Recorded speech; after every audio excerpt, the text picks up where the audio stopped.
Previously on the Embracing the Journey podcast. I want to introduce everybody to Marcus Trufant. How we doing today, man? We're doing well, my brother. How you doing, man? What does it take to play in the NFL for 10 years? To be a Hall of Famer, to have the Pro Bowl experience, to have the All-Pro honors? Walk me through this, man. I'm a fan. There's always something that's going to be coming your way to tell you can't do it, or something that's going to be a roadblock there that you got to overcome. And if you kind of listen to all the outside filth, it can definitely stop you in your tracks.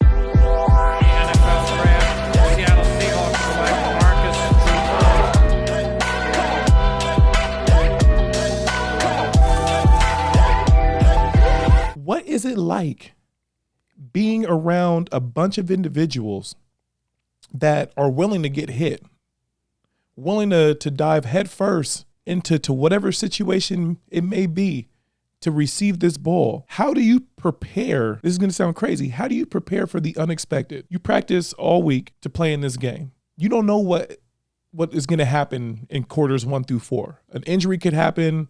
Like, you could have the best day of your life, whatever the situation may be. How do you stay level-headed enough to play through all of that, knowing that the bigger purpose isn't just for Trufant, but for the team? Well, I've always said that you're doing something that's unnatural to the human body, right? Naturally, your brain wants to protect your body. So if you're running as fast as you can and there's a wall right there, there's something in your brain that's going to be like, okay, you probably want to slow down, or you need to put your hands up, or you shouldn't do that, right? But in football, we kind of do the opposite, right?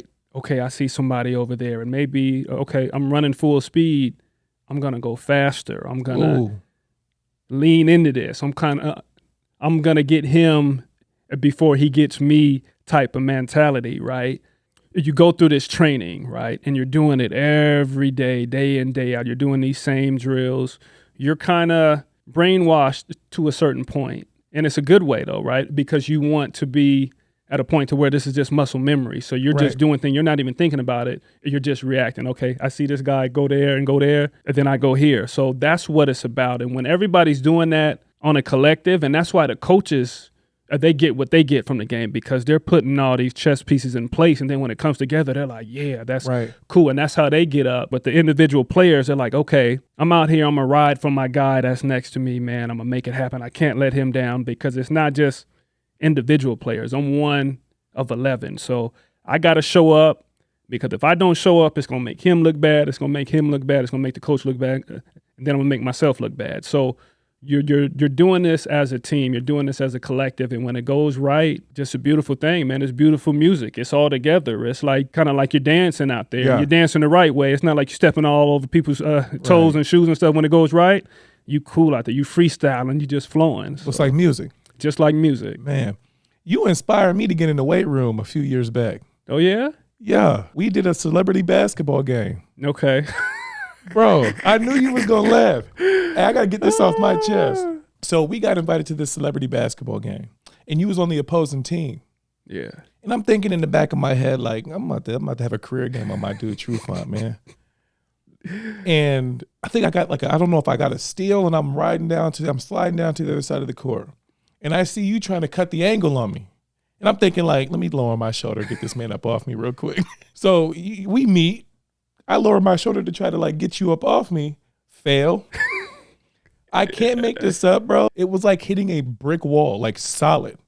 And I felt my body get weak. And at that point, I was like, that's why I run track. It felt like when my body hits yours, it was like hitting a brick wall. And I felt my soul be like, this isn't for us. It was good. So that's crazy. I can't make this up. I flew out to San Diego that night. I got back to the Olympic Training Center. We got up the weight program. And you went to work. Went to work. Just like that. The thing about this, though, Norris, is you felt that, though, right? But if you do that every day, that really wouldn't have bothered you, though, right? So that's what, the wide receivers go through, or the running backs go through. They're getting hit all the time. And in their eyes, they're trying to get to us first, just as far as the defensive back and the defender. So they're used to taking that impact, and it really doesn't bother them like that. Ooh. They just get up and they go on to the next play. I don't understand it either, and that's why I don't play offense. I don't want to get blindsided. I don't want to be trying to catch a ball and then somebody smack me in my face. I don't get down like that. Mm-mm. But just again, you train your body and you get this muscle memory. So you get used to doing it and you just go out and get busy. I know, like back in the day, I did a little track. Okay. Just a little bit. Talk to him. Yeah. So like doing stuff like the triple jump used to break my body down, right? So I know in my spikes, I was putting extra insoles in and doing all this stuff because just the pounding and the consistent pounding. And I didn't practice that much. And, my coaches, they used to try to get us to do all this stuff, but I just came from football. I just came from basketball. Track was kind of like my down sport, right? Facts. So if you're not doing stuff and you're not consistently training your body, that can be tough. So I guess I can segue into the mental part of that too. If you don't mentally have these impacts or have these things that happen on a regular basis, if you're not getting those mental reps, it's going to be tough for you when something tough comes about and you got to get through that. Facts. I mean, I hear spitting facts. We're going to cut to a quick commercial break. We'll be right back. Unstoppable. What makes you different makes you great. Embrace your punch.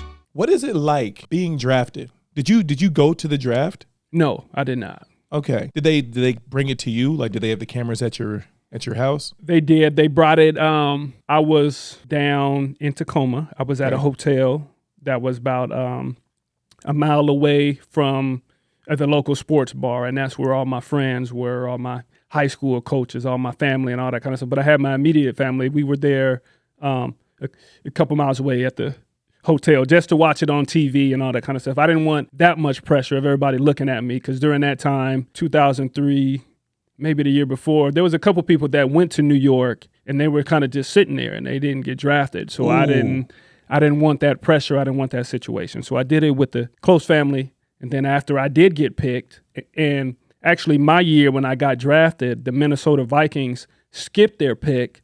So like 3 or 4 picks just happened like that, right? And the Seahawks, they came and got me at number 11. The cameras were following me around, so we pack up and then we go down to the local bar. The cameras, everybody there. I give my little shout out to everybody, all my thank yous and all that kind of stuff. What was that feeling like? It didn't seem like it was real, especially for somebody like me. I feel like I come from a smaller town, right? You talk about Washington and you talk about football and stuff like that. It's not like it's a LA. It's not like it's a New York. And that, it felt like that it was just normal, right? I'm just out here doing something. I wasn't super nervous, but it was just something that was next on the list, right? I had just came from my senior year in college, came from the Rose Bowl, right? Lost. It got our head beat in by Oklahoma. And then I train and then I get drafted and it all just kind of worked together, man. And these things just started to happen. I had a good showing at the Senior Bowl. I did good at the combine. Okay, it's time to get drafted. I get picked in the first round. Cool. Everything's just happening. Everything's just falling into plan. And for me, I've just always thought I had favor, right? That the man upstairs is just looking down on me and it's just everything is working out. And I've always had that in the back of my mind. I've always had that energy that things are going to find a way to work themselves out. And that's why I'm so positive. But just going back to the energy and everything around me, I drove up to the Seahawks facility 45 minutes north. I had my bags packed like I was going to go across the country because I didn't know where I was going to get drafted. I mean, I went up there, did the press conference, took some pictures, did some stuff like that. My parents, they came with me, and it was just one of those things, man. It was just another check on the list, man. I was thankful, of course, but I was kind of just going through the motions. I was ready to get to the next, man, and get to the field. Man. So a first-round draft pick. I can speak to basketball. I know that's huge, right? And it's guaranteed. Mm-hmm. What was it like in your circle of friends that you hung out with? Did people see you as Marcus Trufant? Did people see you as an opportunity? Did people see you as a meal ticket? Did people not care? Like, what was that whole dynamic like once you signed? I think it was all of the above. I was blessed and fortunate to have my 2 gatekeepers, right? And that was my mom and my dad. If you wanted to get to me like for business or like for money or anything that was outside of the normal stuff I was doing, and you had to come through my parents, right? And everybody doesn't have that. So I was very thankful to have that. But my normal circle of just the friends and the people I was kicking it with and stuff, that really didn't change, man. And I think that's been the blessing to not step out too far from that. Guys I played Little League with, and guys I started with at the Boys and Girls Club and stuff like that. I'm still friends with a lot of those dudes I grew up with, right? And I don't know if that's just because I was drafted here to the hometown. I already kind of had my tribe, right? It just really worked out. Of course, you meet people here and there. You get into some business, some of it good, some of it bad. You meet people that may try to take advantage of you, but you kind of see it and you kind of feel it and you distance yourself. But overall, man, the experience has been a positive experience. And I don't know if that's more on just how I was brought up and just the people that I would surround myself with. And of course, I had my fun in my 20s and my first couple years in the league and stuff like that. But I've always been a pretty level-headed dude, and I've been lucky in a lot of situations. There's some people that, it only takes one time, and then they get thrown off track, and then they lose sight of their vision, or there's something that throws them off the path to get into their dream, right? So I've just always been able to kind of, stay in those lanes. I may drift a little bit, but I always found a way to come back, right? So I never was off track like that, but just felt a little pressure at just being the hometown kid, man, and seeing everybody wearing your jerseys and stuff like that is cool, but you do feel pressure. I don't want to go out here. I don't want to embarrass the community. I don't want to embarrass my family. I don't want to just go out there and be viewed as not being good, right? So that was always in the back of my mind. I wanted to show up, and I felt like I used the motivation that I didn't think people thought that I deserved to be in that spot. And that was, even if it wasn't true, I would always put that in the back of my mind just to push me forward. So you talked about pressure, and then also realizing that you are in the Washington State University Hall of Fame. So what I could probably make an educated guess and piece together is you were also in the limelight that time you were in college. So were you used to being held to that type of standard? So was it an easy transition once you went from being a Cougar to a Seahawk? Was it an easy transition that way? Yes and no. I was used to being held to a certain standard when it came to like the locker room, or maybe the coaches, or maybe my teammates, right? But I didn't necessarily carry myself or think that I was this big figure, especially in college, right? You kind of walking around, you doing the same thing everybody else is doing. I was cutting hair in my bathroom just to be able to go to McDonald's, right? So, of course, I had a scholarship, but the scholarship was really just to cover school and your apartment. So things outside of that, I had to make sure that I had some money to go do stuff. But I, carried myself. I was with my boys. I was one of the boys. I was one of the kids there, man. I didn't really see it in that way. So when I got to the league, it was kind of the same thing, man. And being in Washington, there is no paparazzi and stuff like that. I know things are different now with the Seahawks and the way it is with social media and stuff like that, but the low-key and not so much of a overbearing fan base that I can't go to it can't go to the bowling alley, or I can't go to Safeway and do this kind of stuff. I didn't feel like it was like that. So I've never felt like, okay, that I need to walk around with security, or I need to make sure that I'm not out in the public eye. I want to live a normal life. It just so happens that I was pretty good at football and got a nice check for it, right? So, hey. So, even listening to how you refer to yourself and how humble you are, when you actually do have the ability to go into a room and outshine everybody and suck the entire energy out, right? Okay. I feel like a lot of people possibly in your situation or approaching your situation, I feel like that's what they would do. Why is your demeanor so different?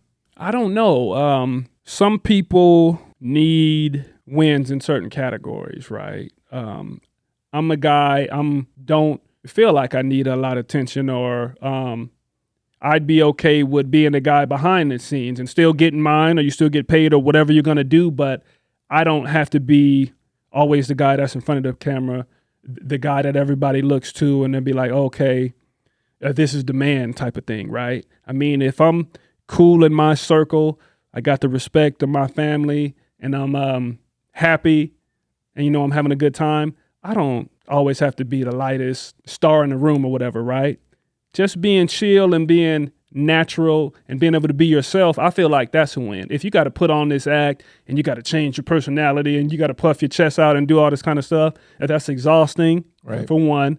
And it's not real. And most people that matter, they're not going to rock with you. Next week on the Embracing the Journey podcast. What would be some helpful advice that you would tell your younger self? No shortcuts in anything. And just because you have been a winner on every level, you still need to put the time, energy, research into things that are outside of your scope. You're not a professional in everything, right? There's a process to life. There's a process to being a winner.